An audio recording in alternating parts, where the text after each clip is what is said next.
बाबासाहेब आपल्या घरात एकटेच बसले होते. नानकचंद रत्तूने बघितले बाबासाहेब एकटेच बसले, पण ते कधी रडतायत तर कधी हसतायत. रत्तू बाबासाहेबांकडे जातात आणि त्यांनी विचारलं, तुम्ही रडताय कशासाठी? आज तर इतका आनंदाचा दिवस आहे. संविधान समितीला आपण संविधान सुपूर्द केले, मग आज आपण रडताय कशासाठी? आणि जर तुम्ही दुःखी आहात तर तुम्ही हसताय कशासाठी? त्यावेळेस बाबासाहेबांनी उत्तर दिले की रतू, मला आज माझी लेकरे आठवत आहे ज्यांना मी वेळेवर औषध पाणी देऊ शकलो नाही. त्यामुळे माझी 4 लेकरे रमेश, इंदू, गंगाधर, राजरत्न ही अकाली गेली. आज मला माझा राजरत्न आठवतोय. माझ्या राजरत्नाच्या मृत्यूच्या वेळेस रामूच्या फटक्यापत्रात गुंडाळून मला निरोप द्यावा लागला होता. त्यासाठी मला नवीन कफन सुद्धा आणता आली नाही. याचं मला दुःख वाटते, म्हणून मी माझ्या लेकरांच्या आठवणीत रडतोय.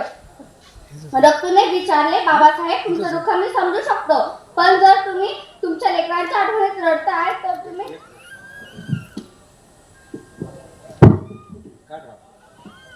तर तुम्ही हसताय कशासाठी?